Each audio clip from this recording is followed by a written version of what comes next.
I already think that's going to look really good. I will not like the Defender if it doesn't have solid axles. Well, it doesn't, so get over it. It doesn't. Oh, That's God. a very old. That solid axles are sad.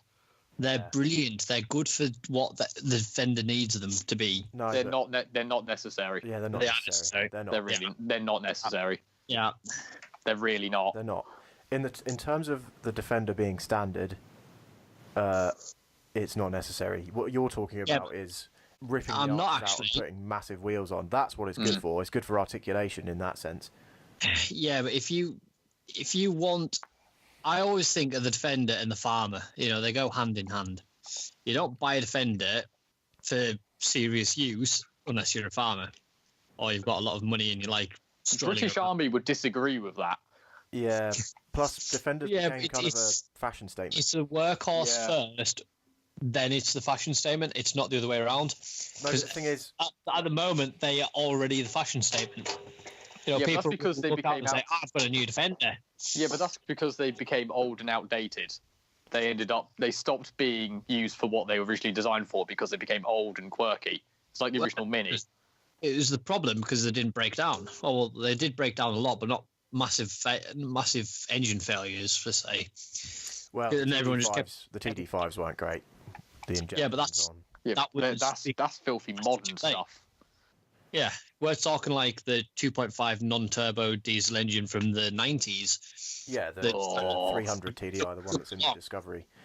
Yeah, but these are the non-turbo versions that predate them. The one that's in the Honda Crossroad. Oh yeah, that's a thing. The 90s was weird for cars. Seeing where we are now is very, very odd. Anyway, we've got a topic. Weird. Joe, the Defender does not need a solid rear axle. No. I'd beg to disagree, even though I am I'm probably the only person in Cumbria to go off-roading in a fully independent off-roader. Think about it. Just think about it for a second. All of these farmers, you're talking about, and all these people that go off-roading, and the military and whoever else you made the old Defender and the old Land Rovers what they were. They also use Range Rovers. They also use Discoveries.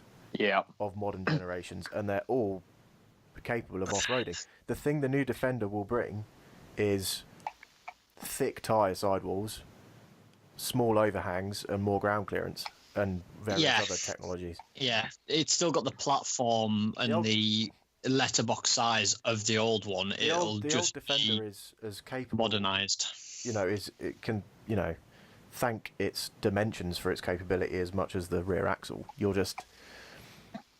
I think Joe's fallen into a trap that a lot of people will fall into. It's because it's new and it's called a Defender. People just don't like it because they think it isn't a Defender.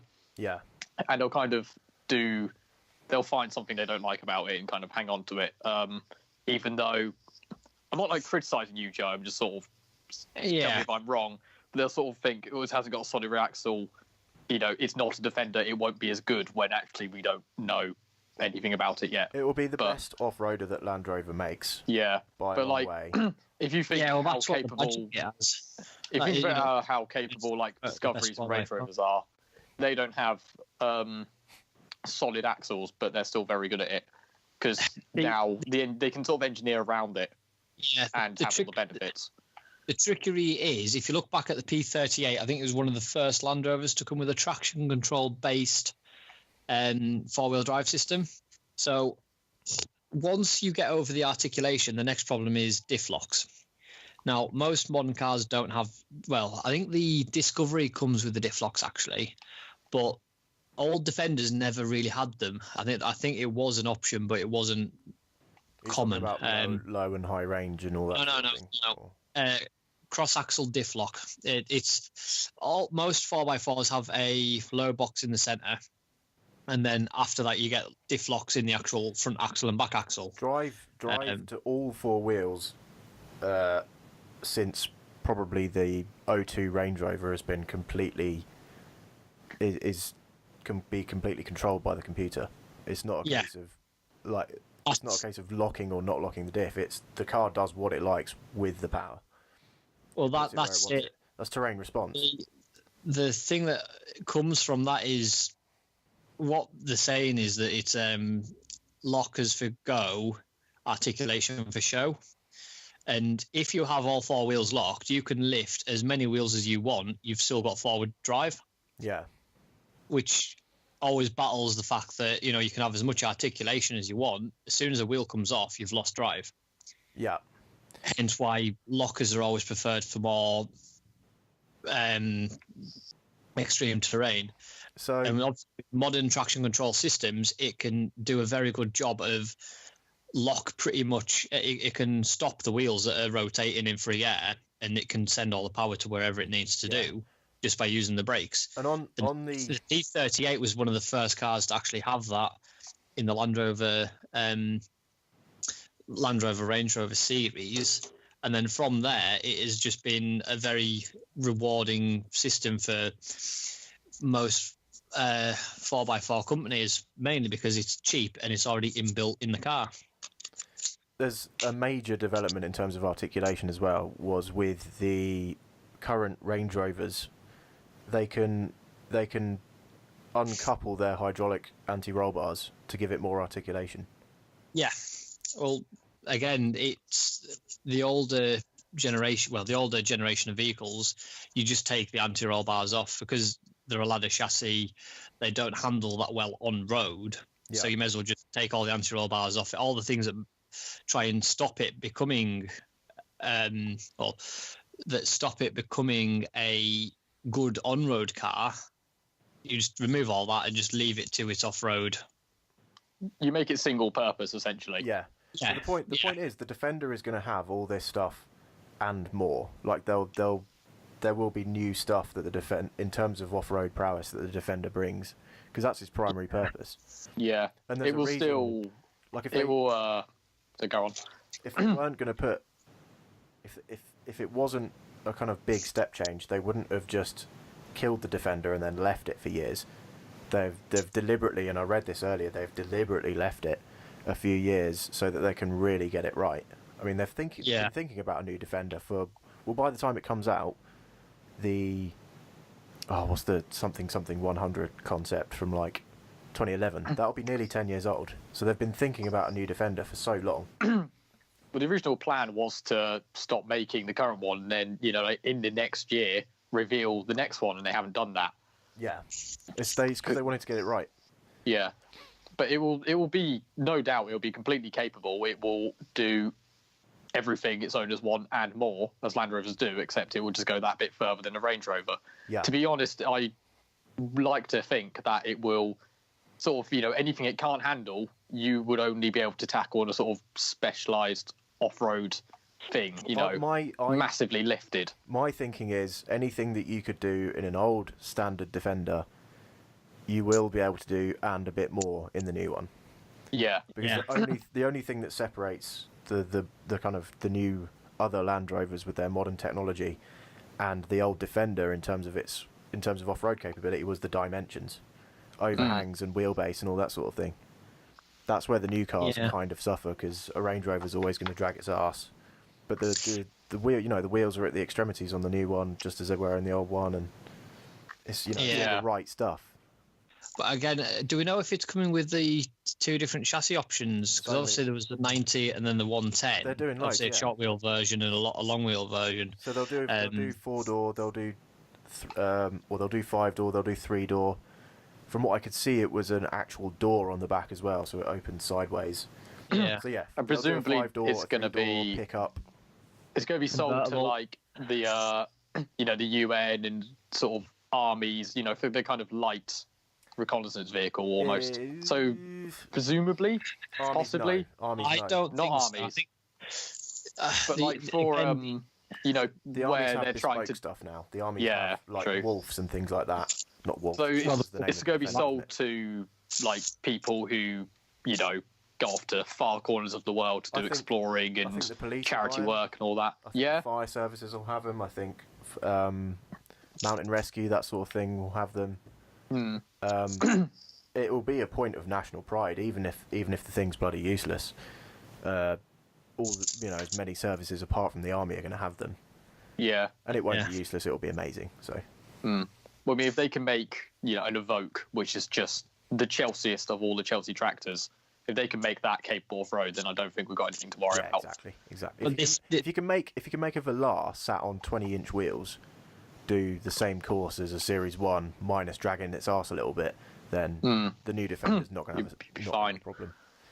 But it is the annoying thing about the newer 4x4s is because they have that much electronic abilities and assists, it gets away from the mechanical side of things. I mean, first of all, if you go through mud, you need some mud tyres. That's, regardless of what vehicle you're in. There's just so once physics. That's just the contact patch. You can't put... exactly. It's annoying when you see these cars come out the factory and they don't have options or abilities to have these necessary tyres on to make them into a proper all-terrain vehicle, for say. I mean, something that could just go out and attack whatever you put in front of it, and it's going to be a mechanical issue why that vehicle can't go up or over that obstacle. Oh yeah, you can have as much engineering as you want, but if you limit it with, by putting horrible tyres on it, then it's going to be useless. Because that's an issue with most of these modern off-roaders is that, I mean, your brand new Discovery, I mean, what's the minimum wheel size you can get for it? Is it something like a, the thing is, 18, 19? You can't buy a set of off-road tyres for that. You judge it by the size of the maximum. So if you can get, say, a 21-inch on a Range Rover, that means that the optional 18 is going to have a really thick sidewall. So there are going to be off-road tyres for it. But most off-road tyres are 15-inch, 16-inch. After 17-inch, there isn't that many options. No, but you'll be able to get them from Land Rover. Not like Knobblies, but Yeah, as in a good all-terrain tyre that you can get on pretty much everything. Yeah. I think the off-road tyres you're talking about were never available for those wheels back when they were new, if that makes sense. No. Also, that's kind of a the sort of if you sort of take like an old school on a RAV4 or something, then you can put massive tyres in it and make it a good off-roader. Whereas a new Discovery, it has lots of electronic aids and clever computery stuff which make it really good off-road. So you kind of almost don't need enormous tyres. It would make it better, but they're a bit unnecessary. Well, it's more the type of tyre. I mean, I know this from personal experience, and again, if you've ever driven a car in the snow, tyres make a difference. If you've got some, apart from four-wheel drive, if you've got the right tyre on at the right time, you can go pretty much anywhere you want and do anything you need to do. It's the ability to walk into the dealership, and I think this is where Land Rover need to be very careful with their branding and their range, is that they have to have that part of the branding for commercial use, for say. I'm pretty sure they will. Yeah, I was gonna say they know that that's going to be a thing. They know that people are going to want to use. They will want to use their cars in quite bad conditions. Yeah, the spy photos of the Defender show it with quite small wheels and thick sidewalls. So that's it. I do feel like the Defender's going to do well, but it'll do well in everywhere that people don't want it to do well at. Same with most Land Rovers. If you show your Chelsea tractor Velour, gnarly hill climb that is got several wheel drops and stuff like that, it'll struggle. But again, if you take it out the showroom and try and do that in the most aggressive spec that you can buy in terms of what? Yeah, but the problem you have there is you're asking Land Rover to stop selling all the stuff that they make a lot of money with. Yeah. And then the thing with Land Rover is they almost over-engineer a car to go off-road because 99.9% of people who have Range Rovers are not going to take that into the middle of the Mojave Desert and climb up rocks. But you can still sort of do that. The fact that it probably could with a bit of preparation is means the that you will behind the badge. You don't have to worry about anything you throw at it, is the point. It's going to be... It may have to go up a muddy field, and it will do that perfectly, and you'll be absolutely fine. Yeah. That's the idea. Yeah. So, the Defender will be the one that all these people that have been looking at Discovery Sports and everything that's as Chelsea tractor or more than that, you know, they'll have the Defender because they've been avoiding those things. You know, but also the Defender has that appeal that the old one did, which, you know, it looks a bit different. It's a bit retro. Yeah, well, in the case of the old one, it's just old. But that will mean it will sell, and Land Rover can keep making it, and they can do the sort of interesting versions of it. It's kind of the crossover thing. You know, it has mass market appeal, so it means that we'd still get the interesting ones. One thing, the thing that's actually the most worrying for me about the Defender is that the old cars are so kind of, you know, Lego, take them apart, put them back together, sort of that kind of arrangement. But the nature of modern car building and profits means that cars really can't be like that anymore. But the Defender, if any car should be, it's the Defender. Like, I you'd be able to just have the front end off with like 3 bolts, and you know, be able to work on stuff. You know, if you get stuck out, which you will get stuck because it's a Land Rover, like it will break down. Well, that's it. The old Land Rovers were never prized for their reliability, but they were praised for the ability to be fixed. Simply, I mean, you know, if you have to take a carburetor apart, you know, it's an old school tuning. If you have to plug a computer into it, that's where your farmers and anyone who wants to buy it as an agricultural vehicle will just say, no, I'm not interested, because I have to get someone else out there to fix it. It reminds me of, I don't know, don't ask me where I heard this, but it reminds me of the John Deere tractor scandal, where they locked out other people from their computer systems. If you wanted a code red, then you had to take it to John Deere and, you know, pay through the nose. They completely locked the ECUs and locked out other people from looking after them. Obviously, Land Rover won't do that, but you know, but that's sort of reminds me of that. I've heard this going about the other brands, you know, of all your modern pickup trucks. If you walk in and you say, right, give us your raw vehicle, give us something that can go out and be used as a workhorse, you're not interested in all the little gadgets and gizmos that car comes with, you know, so for say for the entertainment system. You're not too fussed, you know, you just want to either put a CD on or just not have a radio at all. So all the money that they've went into developing that for that model is wasted with someone not using it to its full potential. And that goes throughout the car. I mean, if they make it really fancy or have really fancy headlights and taillights, it's all well and good having that, but a couple of grand each to fix, if you run into a sheep or run into a fence post, that's when it becomes expensive. And again, people aren't wanting that expense. They want a cheaper version of these cars that they can use and abuse. Oh, the new Defender won't be cheap. They say it's going to start at about 40 grand. So you're going to walk in with 40 grand and say, right. And again, the pound is worth much less than it was. So. Yeah, I mean, it does make you wonder. Like, all these farmers, do they go out and buy a brand new vehicle and then that's it? They'll have that for the next 20 years. And if you couldn't get 20 years out of a Defender, it is a brilliant car. Yeah. But that will be time. Time will tell that. It would be wise of Land Rover to offer a kind of services and agriculture specific warranty that's like 7 years or something, or 10 years, or like, you know, it runs for like 3 years, you know, everything's paid for, and then like up to 7 years and everything's half price or something like that. You know, they'd do well to offer things like that to incentivize, you know, the services and things behind them. Maybe offer discounts and stuff. Because I'm looking at. I want to see the services in the new Defender. Because that's you know, would be cool. I'm looking on the Land Rover website at the moment, and nothing kind of jumps out at me to say come here to pick your kind of aggressive off-roader. But I mean, if you actually look through your options on your build, they don't sell that. No one sells that anymore, really. Yeah, I mean, apart from like the Jimny and maybe the Duster, possibly, but they're very low end. Yeah, if you're spending 50 grand on an off-roader, it makes sense that you want, you know, it to be nice. Yeah, it makes sense.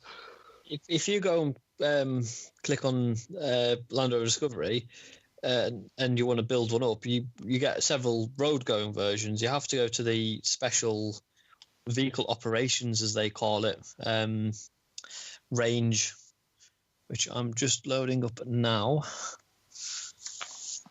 which have the more aggressive cars. But again, it's how... Well, that's where you get your kind of skid plates and your knobbly tires. And it's because what you're thinking of is quite specialised, like a sort of base Discovery with all-wheel drive. I think they all have all-wheel drive.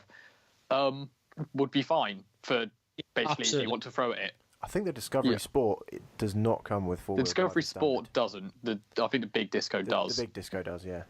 But yeah, Discovery Sport is just a Freelander. That's kind of starting to get to, I just want the look. Yeah. But it's kind of okay off-road. When they do their performance vehicles, they do get it quite right as well. What, Jaguar Land Rover as a whole? As in more on the Land Rover side of things, if they make the sport version of the Defender, drop a big V8 supercharger in it, and then make it a rival for the G550 or the G63. No, we don't need that. I think Joe's right in that they'll probably do something like that. Oh yeah, but there will be a Defender SVR. Yeah, I would actually quite like a G-Wagon that isn't nasty. You wouldn't like a G-Wagon, full stop. No, I mean, a G-Wagon, but if it just wasn't hideous. Yeah, Defender. Well, yeah, Defender but like is with thinking honest man's...